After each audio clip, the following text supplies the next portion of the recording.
This episode is made possible by New Masters Academy, the world's absolute #1 online art school in the entire world. Click the link down below for a free 7-day trial. Thank you, New Masters Academy. Hey, everybody! Welcome back to the Honey and Absinthe After Hours podcast. We're your host, I'm Vincent, background designer for the Hollywood Animation.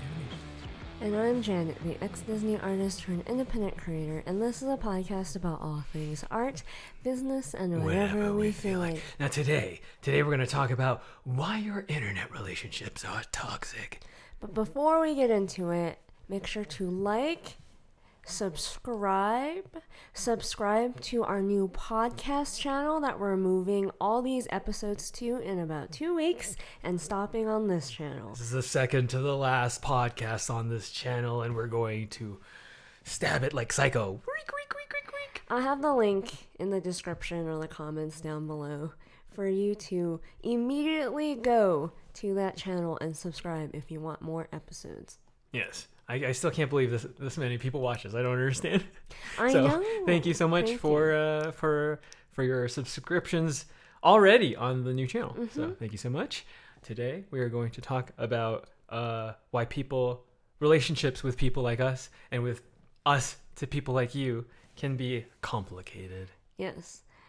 The reason why we're talking about it is because I was having this parasocial crisis with our audience, because if you didn't know, we recently released a music video. We recently released a lot of music on Spotify that we've been secretly working on for the past year. Oh, wow. Or more than a year. 2 years, yeah. Man. 2 whole years. The lead up to that was a lot of work. On top of that, I was redoing our website, doing a new music website. It was just, we had to take photographs, create assets, and do so much. So we kind of sort of broke our rule of not working over the weekend for the past few months. And we kind of quickly burned ourselves out a little bit. But I just avoided reading emails, doing the boring tasks that is part of this job. The correspondence. Yeah. All that stuff. For a while. So I was catching up on that. Brand deals and things. Yeah, after all of that. Why aren't you responding? Yeah, so it was a lot of that. So I'm reading through emails, reading through DMs, and for what I can handle, some comments and stuff like that. And I was just I think it was about an hour or 2 hours of this. We were also trying to post a lot because of the music coming out, and it's been a while since we've done a mass cross-platform post thing. It's exhausting. Yes, and it's just the two of us. Yes, it's a full-time job. I'm ready for a little vacation. Yeah. This weekend. Yeah. So I felt after hours of this, I don't remember how many hours of this it was. I felt anxious and exhausted, and I was oh, I remember when I felt like this, a few years ago. But I was just kind of venting to you about how I felt, that it's not physical work, but why am I so exhausted? Well, it's because this interacting with people on the internet, it exhausts me. It's anxiety inducing, and it's something that I've always wanted to talk about but didn't really know how, because it's so unrelatable. Because who identifies with unless you're a creator, you don't really understand what it's like to have this parasocial relationship and want everyone wanting something from you, whether it's your attention or whether it's brand deals trying to get your attention so that you can make money for them, and it's this weird thing that I'm not sure people will understand. I think the next thing people would logically ask is, then why do you do things for attention then? It's complicated for me.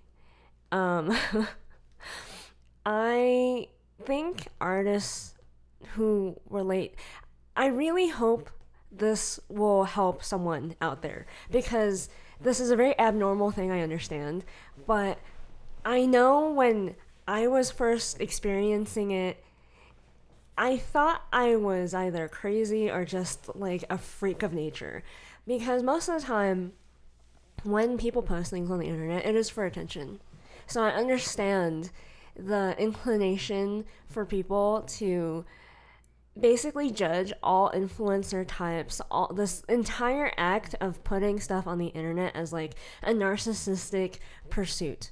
These are just people who are full of themselves, and everyone, usually if you're 12 and you want to hate on me, the human reaction is to be like, oh, you're just doing everything for attention, especially when I would like be more of a troll and make fun of the Hollywood and stuff like that. No, you're just doing it for attention. I think that is like 90% of the time the case for most people. But for me, and for a lot of artists, we're introverts. So we that's why we hole up in our rooms and we draw, or we play music, or we do strange things, creative things. But you also have this desire to be seen, or at least your art to be seen. Like you hole up in your room and you spend like days painting or drawing something or making a piece of art. At the end, you're kind of proud and you want to show at first your mom or your dad, or then maybe like your friends, your classmates, stuff like that. But you're still an introvert, so you can't explain this intense desire to show people this piece of thing that you did, but at the same time you don't really want people to praise you, that you don't really want people to know that you're the one who did it sometimes, or you feel this weird sense of embarrassment, or I don't know if that's the right word, but just like you feel awkward. Vulnerable? Yeah, vulnerable. So as I got older, when I would have like gallery shows, I'd like submit things to competitions, and then sometimes when you win, they put your thing in this gallery show and you have to go and like stand in front of it and be like, yeah, I won first place, second place, or whatever. There was actually this one time I entered a writing competition. I entered a short story, and I had won first place. This other girl in my English class also submitted. She won third.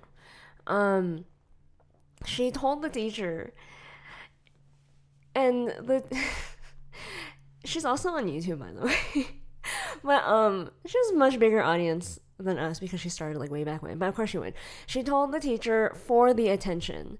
And the teacher in front of the entire class was like, so-and-so won third in that competition I told you guys all to like, submit to. None of you did, but like, she won third. Let's all give her a big congratulations, applaud her.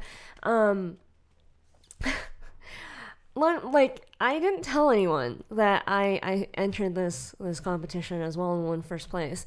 So like the award ceremony happens, and like I go because I have first I have to in order to get the check that they owe me for winning. For money. Yes, I didn't actually want to go, but like I went, and my teacher saw me and was like, "What are you doing here?" And I was like, "I won first place," and then she knows that we're in the same class, and she was like, and it felt kind of bad, and then she had that like I fucked up face, when you like congratulate the wrong, or like that's embarrassing. Okay, so she walked away, and then when we get the award, the girl sees me and realizes as well, and just like, it was just really awkward.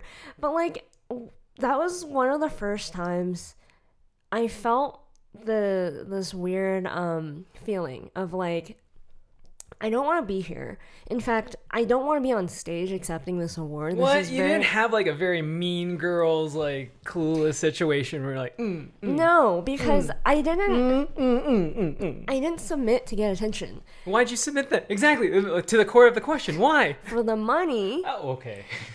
Obviously, and also for I actually didn't know if I would win anything. It was the first time I submitted to any kind of writing competition. I actually didn't think I would win. So you did it on a whim then? Yeah, I had written a short story, and I was like, why not? Okay. I felt very awkward being up there. I felt very like extreme anxiety is the best way I can describe it. It feels like I wanted to puke. I kind of got used to it because I was submitting to a lot of different like art competitions and stuff like that. But the next very visceral time I felt this way was when I posted my Why I Quit video and every subsequent YouTube video after that. We had a friend ask us once, like, when you post a YouTube video, does it always feel awful? Does it always feel like this anxiety-inducing thing where you want to puke? And I'm like, I describe it as being on the precipice of a roller coaster. Yeah. Right there, right before you go down. The release is when you're going downhill. But, like, right before a release of a video, you spent, like, a whole week on it or whatever it took. You get a little nervous. Yes. I have like intense bad emotions and anxiety right before pretty much every single YouTube video upload. It's and again, like I think about all this and I'm like a normal person, then why do you do it? I'm like, I don't know. As an artist, you want to make art. It's this it's a curse. It's like an unexplained itchy feeling that you just have to like vomit your emotions and your whatever's happening in your head out of your body, whether through music or through YouTube videos or through art or whatever. And then you want people to see it. But at the exact same time, it's like you vomited your emotions out, so like it's kind of weird. You feel naked. Yeah, like it's awful. Yeah. So that's, I hope, like, so right before our music video came out, you were like really excited. You're like, oh, what are people going to think? All this stuff. And I just couldn't handle it. I was just like, I feel so much anxiety right now. I don't want to talk about it. I don't want to think about it. I don't want to. It's so pretty. Look at it. It's going to be awesome. I'm like, aren't you stoked? We worked so hard on this. 6 months. 6 months. 6 months in the making. Yeah, of intense work behind the scenes. To get that song to 116 BPM. Yeah. No punching in except for the vocals. So you were getting kind of mad at me because it comes across like I'm not excited. It comes across like you regret everything. Yeah, like I. It's like, why do you regret everything? And I'm like, I'm excited. I'm like so excited. I want to puke right now. Like I don't know how to explain it, but like I want people to see it. I'm not gonna like not put it out there because we have to. And I want to, and I'm proud of it. But at the exact same time, I want to crawl into a hole and die. Like, It's that Scorsese thing. What does Scorsese say? Yeah, so like Scorsese once said, like, before every movie released to this day, he wants to puke. He doesn't want to be there. The last thing he wants to do is like be at the premiere of his show. Like, it's awful, but like immediately after it's fine. Like immediately after I'm fine. And I think it's this parasocial relationship thing of just like I'm an introvert who doesn't want to be seen, but at the same time I'm doing things that is going to garner attention, and it's going to create a parasocial relationship with an audience that will expect something from me, that will feel like they have some kind of relationship with me. But at the same exact time, like every fiber of my being just wants to be an introvert and wants to be left alone. Yeah. So, but at the exact same time, so like I'm reading these emails, I'm checking these DMs, and I understand brands, and I understand to an extent like fans who feel whether fans, whether they hate me or they love me. I call them fans the same way. Because it's weird to be this obsessed with me, even if you hate me. It's very strange. For sometimes I get emails and sometimes I get DMs that go a little bit too far.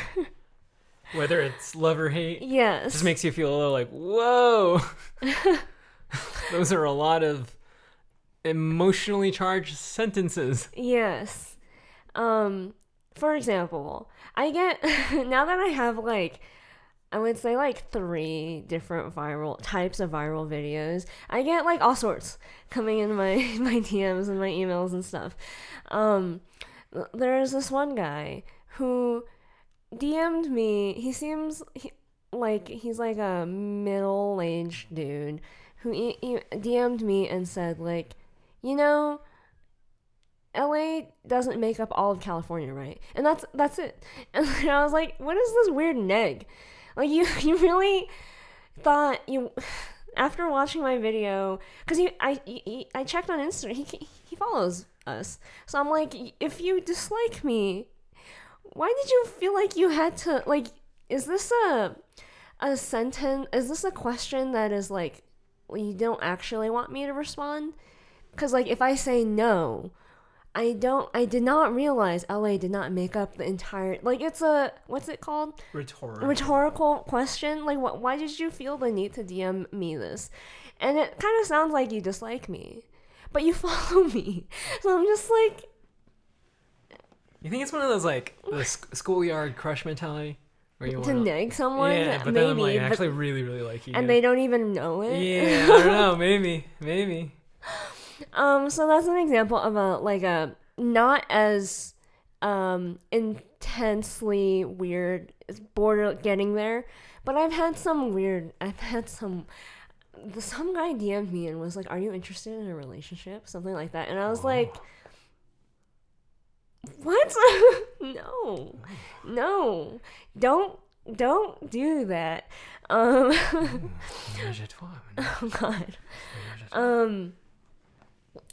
And I was like, it's stuff like that like kind of cross boundaries with me, and then I go like,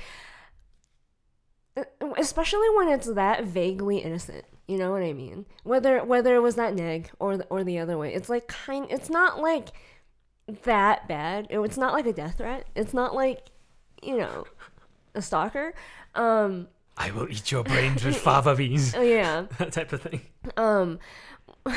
Nice kid. I feel 2 conflicting emotions. I feel bad for not responding sometimes, especially when it's a lot more in it, like, oh, like I have a question for you about this YouTube video, or just something truly just like whatever. I feel bad because like I don't want to respond. For one, my introversionness, being weirded out, being overwhelmed by all these messages coming from everywhere. I don't want to respond, and I feel bad because you took your time out of your day to message me, whether you left a comment or you email me or you DM'd me or whatever. If I don't respond, I feel very, very guilty. I don't know if that's the right word. But I also feel upset and frustrated for myself, because I'm like, all these people are trying to like take up my time and do all this stuff, and I just like get my attention at the very least, and I feel like I can't help but feel like I don't want to owe anybody anything. Like that's the INTJ in me. Like I don't like working for other people, and when some people demand, sometimes it's so demanding. When people demand so much of my time and energy and care, I get really upset because I'm very protective of my time. I'm protective of my emotions and how much energy that I can give to to myself and to the world and to my art and all that stuff. So I end up getting so overwhelmed, I just don't respond. I just leave my email. Rage quit. Yeah. I just let it pile up. And then you go, everything's fine. Yeah, it's fine. It's fine. Like, just all the emails, all the brand deals, all the DMs, I need to like go eat a burger. And Culver's. yeah. If you watch our music video Bottled Up, if you're wondering what burger Janet's eating, it's the Wisconsin's finest Culver's burger. Butter burger. Delicious. Oh. We've never tried it. We've always been like big, loyal In-N-Out people. I've never heard of Culver's in my entire life. And then there's 2 Culver's here in Prescott. And we're like, what is that? And we had it and we're like, whoa, It's pretty good. That's really good. Yeah. It's a really good burger. In-N-Out's still, my top fast food burger. Sorry, Culver's. Yeah, but Culver's is pretty close to number 2, man. I gotta say. So, why would you say? Because you're the same way with all of this attention, but you don't quite react. I'm the same way where I avoid it like the plague. But not for the same reason. Not for the same reason at all. Yeah. Because, like I said in a previous podcast, I think like years ago, before episode 100, I used to be addicted to the likes and the adulation and the adoration and like wanting to be the people I admired in the industry, and I wanted to have a huge following, and I wanted to have leagues of students who enjoy me and appreciate me and who look up to me. I am their lord. Vincent was on the social media Instagram grind before me. Yeah. Way before me. You had to convince me. I'm forcing myself to be Aragorn. Because I know deep down inside I'm a fucking Boromir, dude. I'm a fucking Give me that fucking ring, Frodo! Fuck! Ah! I'm sorry. And I'm actually Aragorn. Janet's Aragorn, man. Janet's Aragorn. I'm Boromir. Yeah. Dude. I'm bad news, dude. So I avoid looking at comments. I avoid,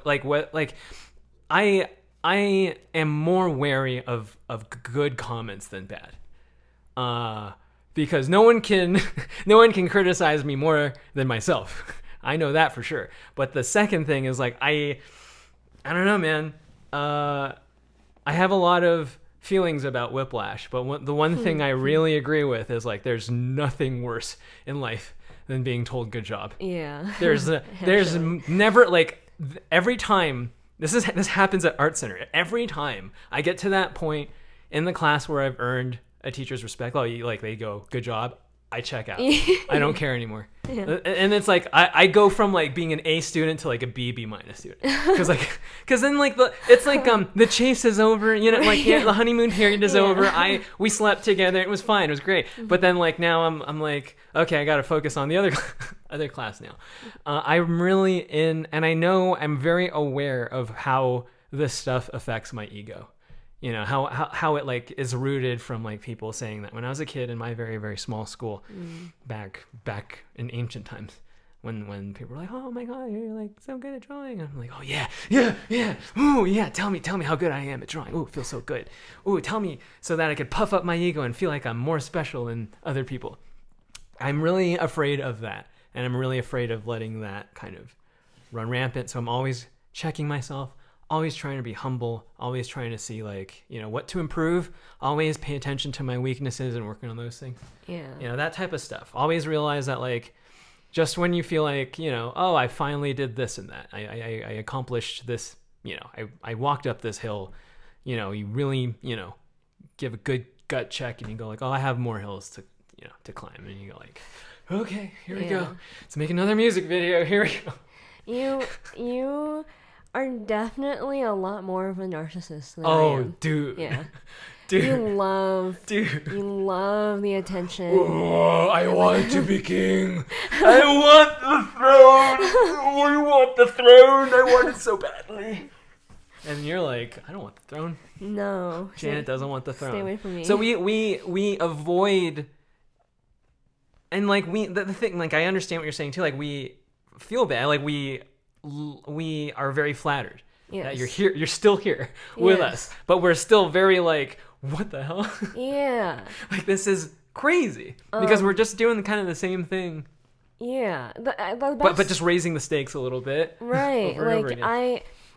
I want to explain exactly why we don't like it, though.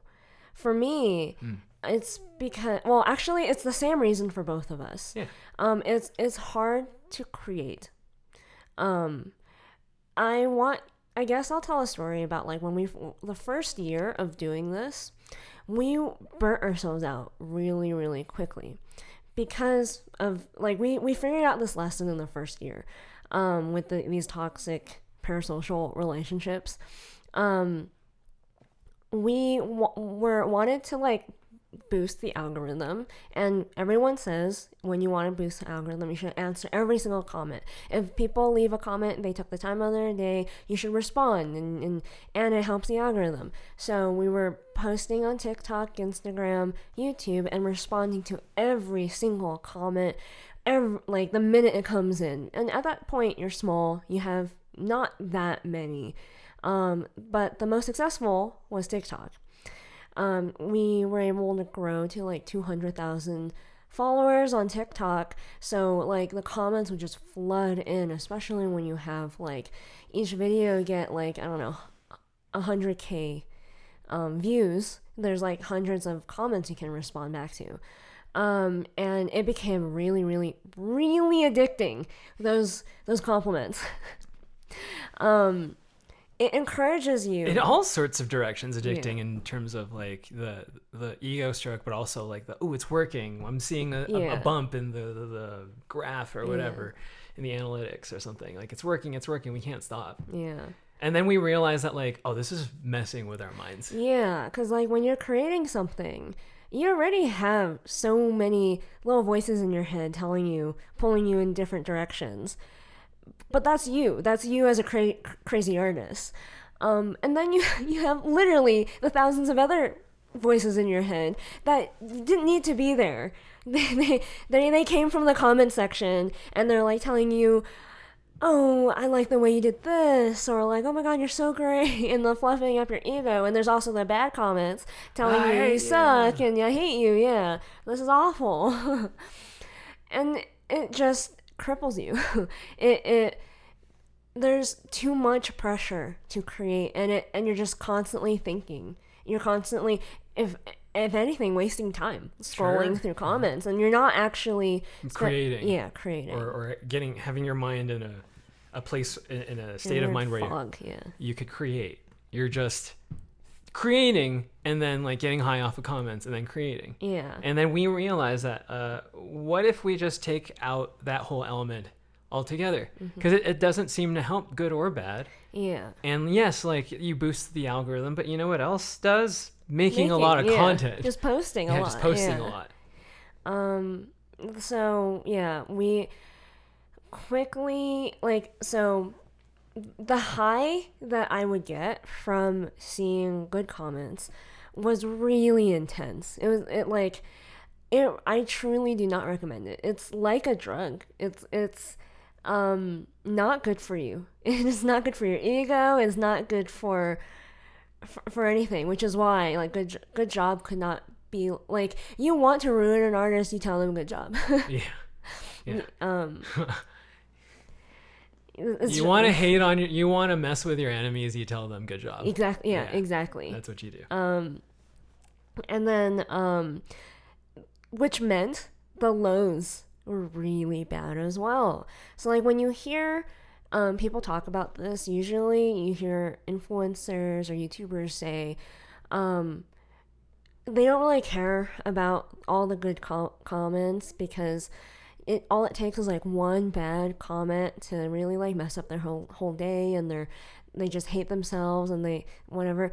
It's because they're reading all the comments and they're letting the good ones affect them. Because when you're on this huge high, you're looking for the one person that hates you and wants, like, it's partly imposter syndrome or whatever it is. It's going to make you feel completely like shit.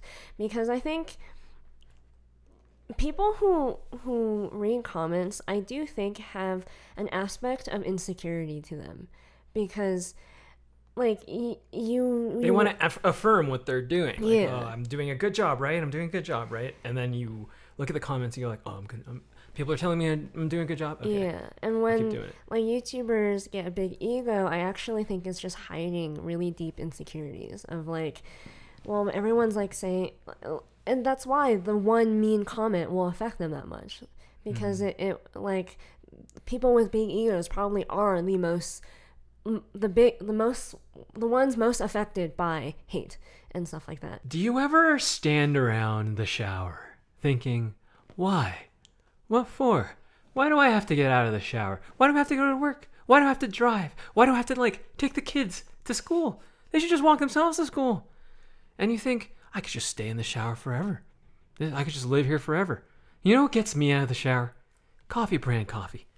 It gets me to get out of the shower, wipe my bottom, and go to the coffee machine and get coffee and get really, really excited for my day because it's strong coffee, a nice fat kick in the ass, and it gets me really inspired to work hard so that I can play hard later. That's right.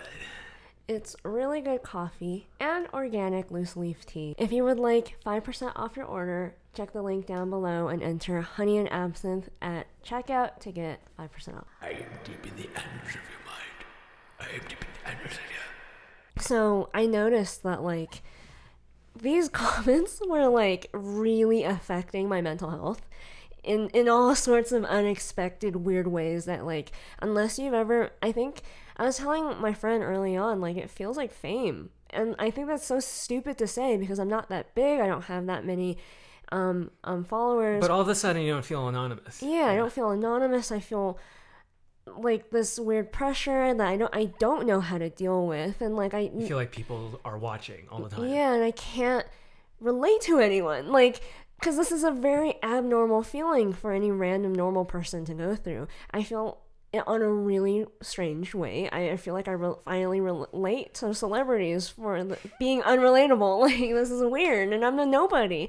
And she was like, yeah, it makes perfect sense. I wouldn't be able to relate to you about this. Like, I don't know what you're going through because it's a very abnormal thing to be going through. It's a very honest thing a friend could say. Yes. You know? And I was like, wow, thank you for understanding that this sucks, though. It's impossible for me to understand. Yeah. So we decided to like, yeah, this is not good. On top of that, like you do burn yourself out because the good comments do make you want to work more. Yeah. Because you want to stay on the top. You want to stay getting all these comments, and the numbers are addicting.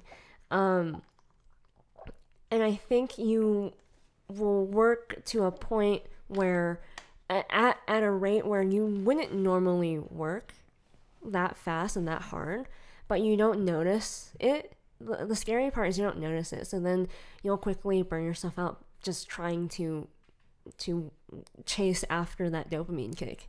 Yeah, it's like those levels in Call of Duty World at War where you get those chain guns and all the Ruskies are coming at you, and but then there's that meter where like oh, it's the stamina meter in Stardew Valley, right? So it's like I think what comments do, it motivates you to burn that stamina bar. Whereas, if you didn't have that comment, complex at all, you just steadily at your own pace use as much stamina as you want every day, so that you'd probably consistently do the thing more than if you burnt yourself out comments all day long. Yeah, exactly. Yeah. But as I was, I was venting all these feelings to you, like really trying to understand the root cause of these weird feelings that I'm having. And I was telling you that I don't think the majority of people on the internet who experience this are like me or us. I don't I think they enjoy it. Like I think they love the comments. I think they have this ego, and that's like me unchecked. Yes, exactly. And that's why you see so many meltdowns on the internet when big creators don't get the fame anymore or can't satisfy this weird addiction. And the most interesting thing that I heard about this was this true crime story about Justin Long. Oh. Justin Long is an actor. He was in The Barbarian recently, which conveniently is kind of part of the story. Justin Long, when he was first like getting famous, he was in this movie. I forget if it was Steve Buscemi or Christopher Walken, but he was in this movie with one of them, and they had this tradition after work, after shooting, of going to a local bar and hanging out with the locals wherever they were at. Most of them, were friendly, but kind of standoffish. We're just trying to relax after. We don't want you to bother us. But Justin Long, being the first time he's really he's been acting for a while, but at this point I think he was dating Drew Barrymore, and I'm the Justin Long. Yeah, man. he's becoming the Justin Long. He wanted to fraternize with everyone. He was super friendly. He wanted to be one of them and be oh, I'm cool too. I'm not some Hollywood elitist dude. Blowhard. Yeah, I hang out with the common folk, with the rabble. See, I'm just like you. Yeah. So Steve Buscemi or Christopher, whichever one it was, takes him aside and goes you need to stop doing this, because let me tell you a story. When I was younger and I was starting to become famous, I was doing the same thing, and I had a crazy fan stab me in the leg. And I don't want that to happen to you. And Justin Long's oh, that happened to you. It's never gonna happen to me. So times have changed, man. I'm the Justin Long. Yeah. And and when he told me the story, I related to Justin Long a lot. I would be if I were an idol, I hang out at the bar, the pub, be one of the boys. Yeah. Just one of the guys. And I'm sure it probably imagining this conversation, it probably comes across kind of bad. It comes across you're being an elitist, oh, don't hang out with the rabble. Oh, right. Yeah. To whoever this is. Oh, yeah. You're being a Hollywood doucher, man. I'm not like you. Yeah, exactly. So he keeps doing it. He doesn't listen to the advice, and then one day these dudes were kind of nagging him, calling him oh, Mr. Hollywood, and giving him shit. And he was trying to really prove no, I'm one of the guys, I'm one of you, whatever. So they invite him back to their place, and it starts getting really weird, and it almost feels like they want to kidnap him, to I don't know, get money out of him, whatever. They're also doing drugs, so it could be that he was really overly paranoid. He admits this I think when he tells this story. But he's there with this PA. And it starts getting really weird. And they're in this car, driving him, and he's when are we getting to they told him we're gonna go to a casino. You wanna come with? And he's okay, yeah. But it takes them forever to get to the casino, so Justin Long starts freaking out in the car, and he's they're gonna kidnap me, all this stuff to the PA. And he jumps out of the car. Leaving the PA behind. Leaving the PA behind with this bunch of dudes, and she's a woman, and I'm wow, fantastic. You're such a great guy. He jumps out of the car. He gets run over by the back wheels. And somehow he's fine. He did not break any bones or whatever in the hospital the next day or whatever. He runs to the taxi behind him and is those guys trying to kidnap me. And he seems crazy. So the taxi driver's I am not picking you up. You seem some crazy dude just jumped out of the car in front of me. You're probably on drugs, and he was. No. And then the PA eventually somehow they let her out. She runs over. You're useless. Yeah. You're a PA. What the fuck? We need a Justin Long. The PA goes over to the taxi driver, somehow convinces, this is Justin Long, please take him home. He's losing Jeepers Creepers. Okay. And he's telling this story on a podcast, being so-and-so was right. I should not be encouraging this parasocial relationship with my fans, and this is not safe and smart for me to do. But I was listening to this story, And I was just like, part of me was like, I can't relate to you, Justin Long, because I don't eat up that stuff. And I was like, I think normal people actually do. I really related to this Justin Long story. I remember sitting here, I'm playing the Grand Theft Auto Definitive Edition because fucking hype for GTA 6. I just beat GTA 3. Oh my god. That was brutal. I really respect where all of this came from, the lineage of it all, but like, boy, that game's old. And I'm playing Vice City now, and oh man, I really want to visit Miami, man. Yeah, it seems like a really cool place. And then you were like telling me the story that you learned from one of your true crime YouTube videos. And then I was like, yeah, totally on Justin Long's side. And then the kidnapping part happened, and I'm like, you've given me a lot to think about. And then like I remember like just kind of putting it off and playing GTA, and then going to bed that night thinking like, man, that's fucked up.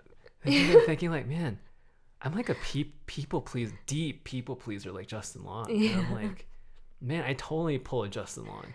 But then like, I want to be just like one of you. But then you could kidnap me and stab me. And like, then all these things are just running through my head. And then the next morning I was like, I think Christopher Walken / Buscemi has a point. Yeah. I think he has a point. Yeah. I was like, thinking about it, especially since we had recently watched The Barbarian. Which is very meta. Very meta, if you know this Justin Long story. His character does something very similar to how he just jumps out of the car. Don't say anymore. Yeah. And I was like, not sure you were acting in that movie. The casting director was like, this isn't even casting. Like, he just has to play himself. Inspired by your life. Yeah. And yeah, just pontificating about like people like Justin Long and like you, honestly. I was like, I can't relate. And you told me how manipulative it feels to encourage, now being on this other side of it, to encourage normies. To encourage this weird parasocial feeling with you guys, with the audience. When I see influencers and YouTubers do it, I see it as incredibly manipulative now. Because I go like, I know how I feel about it. It feels weird. It feels awkward. It feels not right. And I don't feel right being able to go like, oh, jump, and then people going, oh, hi. Yeah, exactly. Feels a little like, don't think I should have that power. Yeah, even when, for example, when we ask you to go to subscribe to the podcast channel, it feels like, oh, I don't want to tell them to do stuff. Yeah, it feels a little icky. Like we shouldn't. Like I don't want to bother them with the music. Don't worry about it. Yeah, but then we have to. Yeah. You had that experience with Kind of Funny. Oh yes. Yeah. Do I have to tell the story? I don't think I want. Oh, okay, fine. Yeah. They once had this thing where someone won a prize. I don't know what it was, for doing something or paying some sort of amount, and then you got to be on the show and be one of the guys. And then I was thinking that, like, man, that's kind of crazy that like you can do that and somebody will submit and like do and jump through all sorts of hoops just to see you. And then you kind of don't really give them much in return. It's sort of like a strange freelance job. Like, you know, you like, I'll be your ambassador, your biggest ambassador. And then what? You know? When I watched that episode... Did you see that episode? Yeah, we saw it. It was awkward. No way. It was awkward. No way. You saw that episode? Yeah, it was really awkward. It definitely felt like a fan at a table with all his idols. And it was a really awkward conversation for an audience member. Like, I'm sure they thought it was such a great idea. Oh, we'll have one of our biggest fans who, like, did this crazy thing for us come on the show as a reward. But it became so strange. It felt like witnessing an awkward meet and greet. Like, it was very uncomfortable. Not all interactions should be filmed. No, yes. Some should be just private, and like they're probably better that way. And I just was like, it's just so, like, how can some people be so okay with the manipulation of that, because I was like, I don't know. The way would say it's not manipulation. This person did it off of their own will, and then they did all the things. As a creator, you know full well that it is manipulation. You know full well that, like, for example, if you ask someone who's that big of a fan to donate $1,000, a really, really big fan will do that, and you know in your head that all you have to do is ask. Like a Twitch streamer. Yeah, basically. Like it's just it is manipulation, and it's so strange. Like, some people, I can really see it. They dig into it. They know exactly how to manipulate their fans, and it's just I'm 100% believe that if you gave each and every human being the chance at, like, that amount of power, 90% of them will abuse it. Like, I really believe that. You think Tolkien knew that? Yes. Yes. I think that's what the story is about. So that leads us to, like, how we've decided to deal with this. It's like the Ring. We avoid comments like it's the fucking One Ring, man. Yeah. Yeah. Like, no, I don't want it. Like, one of my favorite scenes in the Peter Jackson Lord of the Rings was, like, the Fellowship, was when, like, everyone who comes across this ring is like, hey, ring. But then, like, fucking, it's Aragorn's turn. He, like, closes Frodo's hand, and he's like, go, just fucking go, dude, just leave.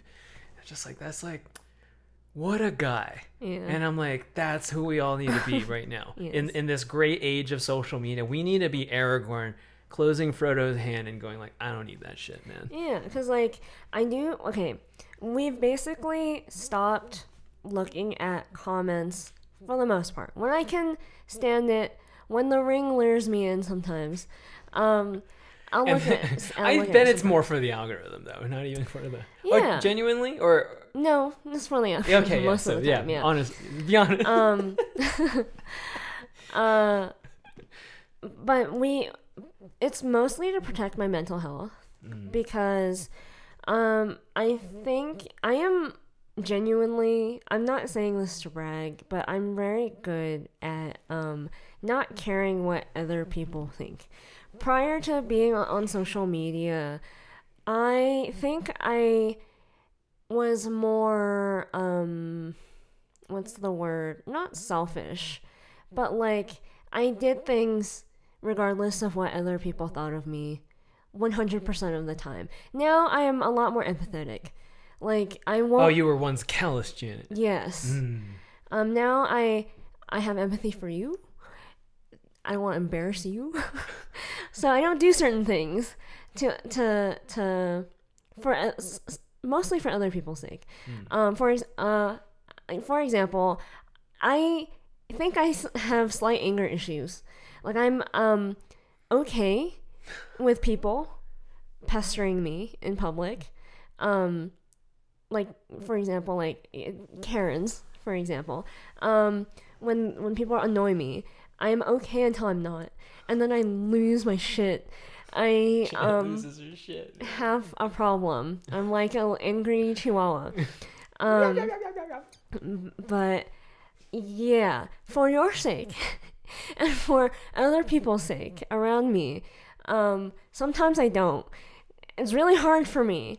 It's really, really, really hard for me to not lose my shit when people really get on my nerves. Janet channels that zen. It's like the scene from Fight Club where, like, Edward Norton has the burning chemicals on his hand.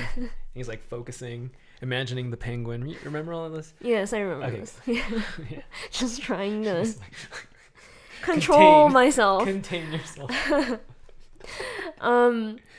Yes, I do my best, mostly for other people's sake, to not lose my shit and care about other people's feelings these days. But now, like... Rare occasions still, though. Rare occasions. After Janet shows some compassion. After being on the internet, though, I don't care how hard you think you are. Internet comments will break Joe Rogan. Even a Navy SEAL. Okay, like... And then Joe Rogan's not a Navy SEAL. No, I know, but I'm like thinking Jocko. about, like, for example, or David Goggins. Like, I don't care how hard you think you are. The internet will break you. It'll turn you into a crying baby wanting your mama. Like my science teacher from the last And it's just like I don't. If you think challenge accepted, well, you are going to hurt you're gonna have a meltdown. You're gonna burn yourself out. You're gonna have a mental health crisis. I will still read emails and sometimes DMs, but I have like a stamina bar for it. Like I don't do it very often, and when I do, it's I get exhausted very quickly, and I know I'm going to poison myself with that. And that's kind of how we deal with it. At the same time, I recently had one of my first experiences meeting an audience member in real life. What? Getting recognized. I do believe I get recognized a lot more often than I know I do, because people act weird. I don't know how to describe it. It's like a spidey senses thing.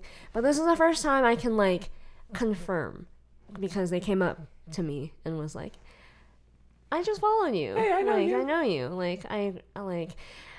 I really enjoy those interactions though, for the most part. I haven't had anything too crazy.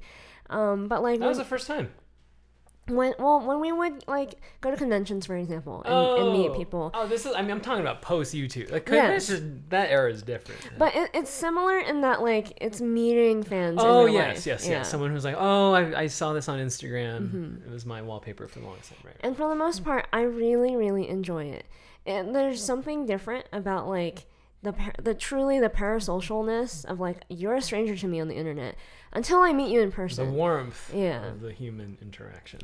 And yeah, it's so weird to be able to like just exist, and then some stranger comes up to you and they believe that they know you. Because they do in a weird way. Like they know things about me that you put out there. A lot of people, like a perfect stranger, wouldn't. Right. But to me, stranger danger. Like I don't know you. You're a stranger. But like there is this odd warmth that I feel for the most part. So if I don't want this whole entire conversation for like, if you want to like say hi to me in person to like make you feel like you shouldn't, if you want to, go ahead. Like we're gonna be nice. But just know that we might be a little standoffish, because to me, you are a stranger. I'm shy. I am awkward. I'm gonna tease Janet about it for like the entire evening, probably. Hi, yes. we're fans. And I'd be like, fans like that was so strange. That was just bizarre for me. And another thing that we do is this thing that you came up with first, and you convinced me to start doing to protect myself. What do we do when we post? Oh, we ghost. Yes. We post the ghost. I got this from Joe Rogan. He was like, really? Yeah, he told some dude, it was like, oh yeah, I just posted ghost. Don't read the He's like, don't do it, man. Don't read the comments, man. They're crazy, man. That's what he said. And I'm like, I'm going to try that. And then what it has allowed me to do is to continue to create. Yeah. Because it's what the high then becomes like, it used to be like, oh yeah, like, oh, you're so great, I love your style, like it used to be like that. But now it's like, oh, look at this thing I made, look at this thing, oh, I made this is so cool. Like for example, the music video, I watch it like over and over and over again, because I'm like, wow, look at that. Look at that, oh my god, it's like Super 8, and it's you, and it's us, and it's this thing we've been working on for the longest time, and like, this is so great.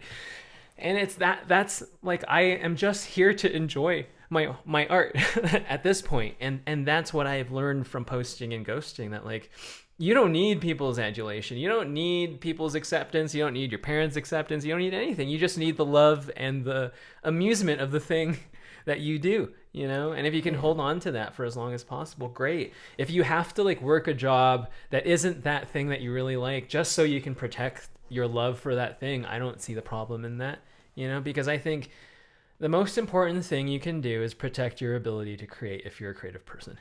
The saddest thing for you to do is to stop creating. Yeah. You know?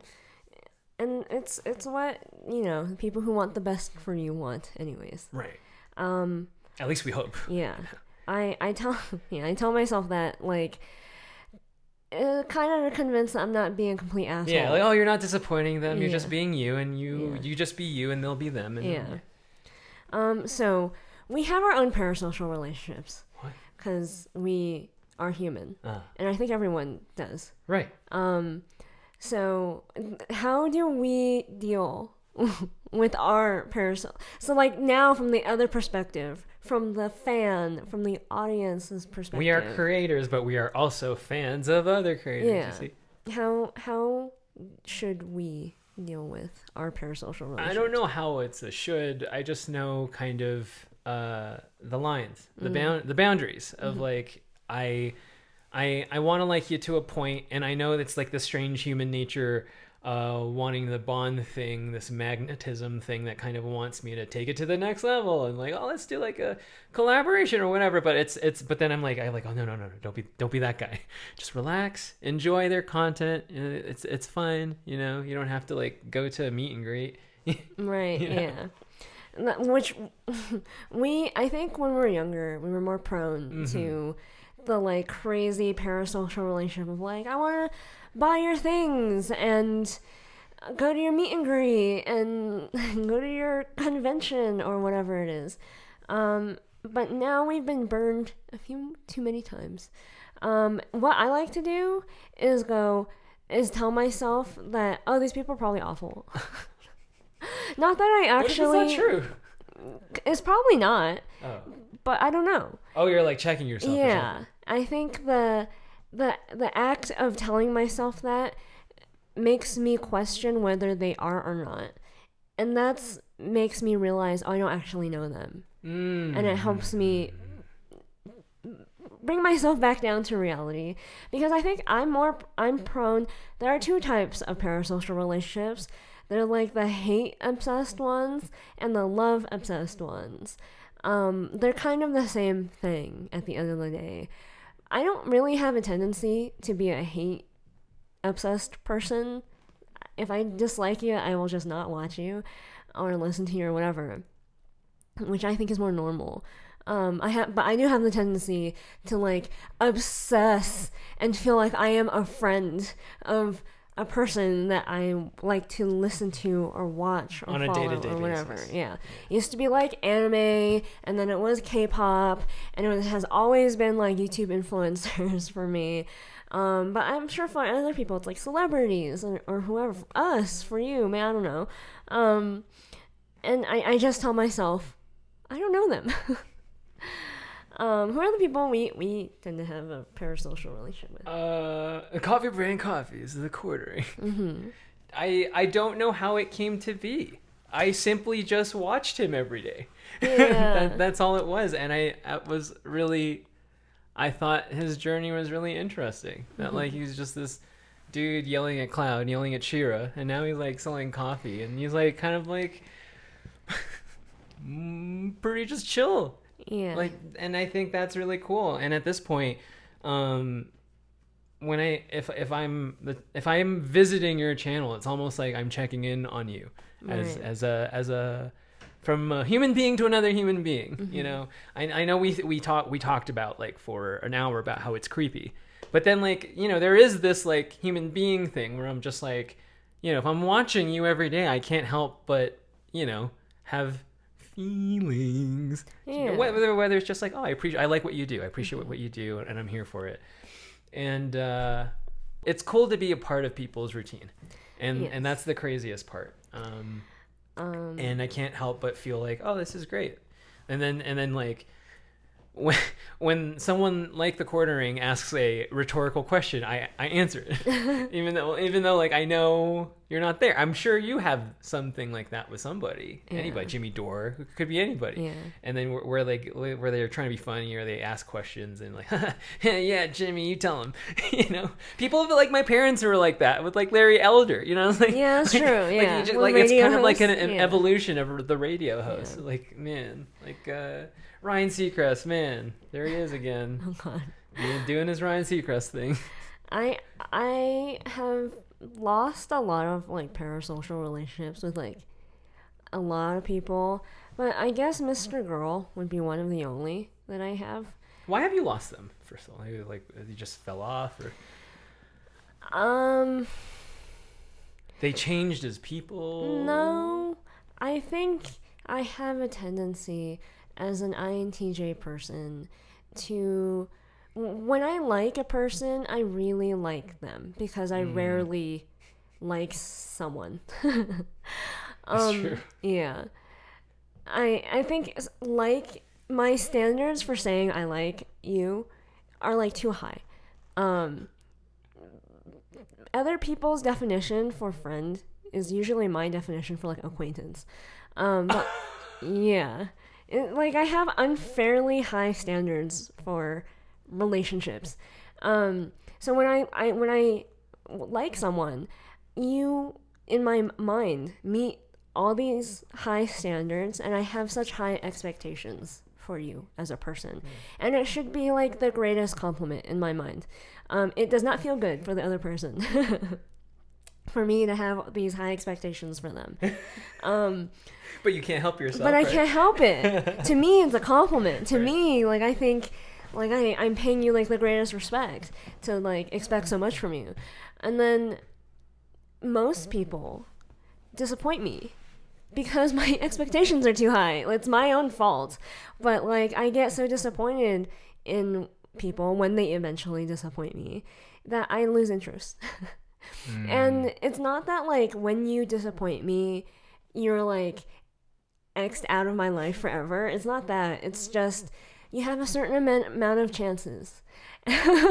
And when you've disappointed me far too much, I just I completely lose interest. And I know that sounds really harsh, especially in like real relationships.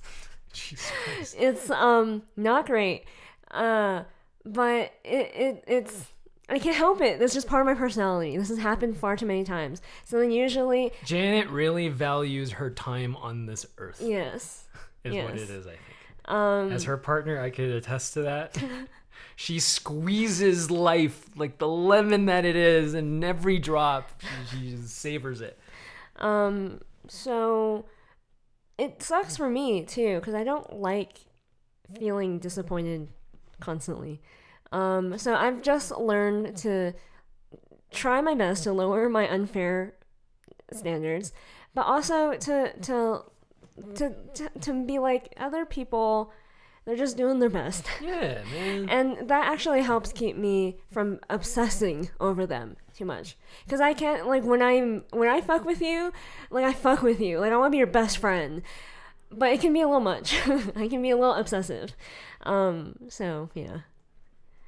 So you're saying it's very difficult for you to be a stan.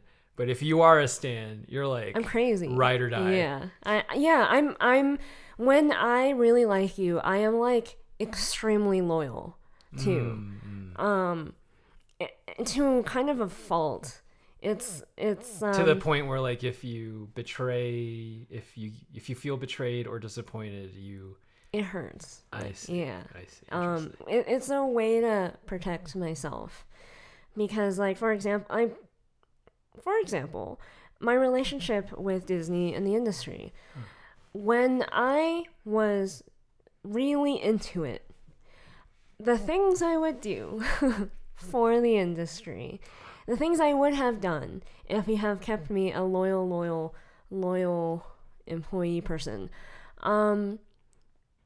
I have hurt myself just to like for the job. You know what I mean? Like I have hurt my health, I have fainted, I have done really, really awful things to myself just to please the industry, for the loyalty of this thing. For people I really, really respect and like, and will never say very bad things at all about in this podcast. I have worked very hard for them, for like certain bosses. They know how hard I've worked for them. And like, when I like you, I like you. I will go to the ends of the earth for you, which says a lot about like what I'm willing to do now that you've fucked me over, like with the industry, because like you betrayed me. You hurt me that badly, so now I will hurt you. I'm Boromir and you're Aragorn. I'm also Frodo and you are my Sam. Yes. Yes. Yes. When Janet's ride or die with you, she's really ride or die with you.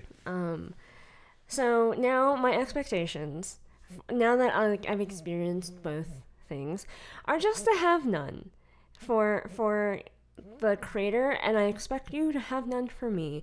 And I want to be able to set up that expectation and to be honest with an audience and be like, I don't know you. I understand this parasocial relationship exists, and I want you to understand what's happening, so that let's have boundaries. Let's make it very normal for people on the internet and for audience members to have boundaries. I don't like when people expect too much from me, and I will actively sabotage this relationship if I will purposefully disappoint you, just so you know not to have any expectations for me. Zappa over here. Exactly. I understand that like our way of dealing with this is at the expense of growth.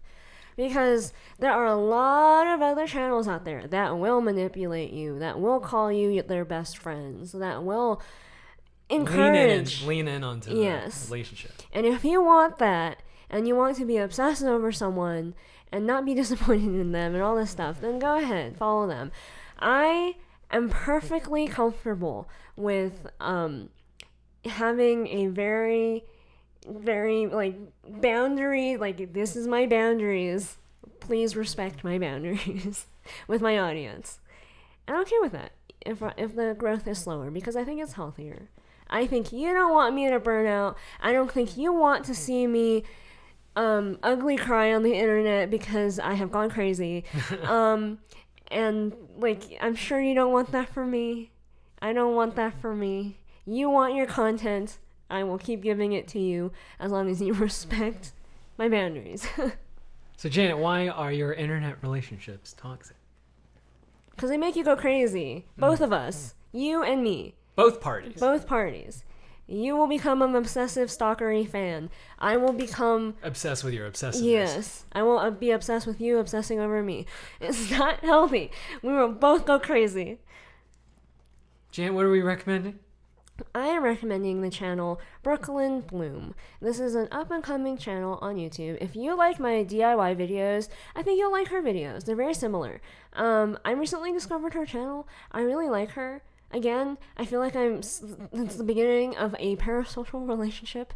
But yeah, I really love her videos. You say good morning to her. No, I'm not there yet. Oh. I might get there though. Uh-oh. But like, her videos are great. They're very creative. And I think I really vibe with it. If you like this episode, make sure to check out these other episodes, subscribe to our new YouTube channels, the music, and the new podcast channel. And we'll see you next time. Bye.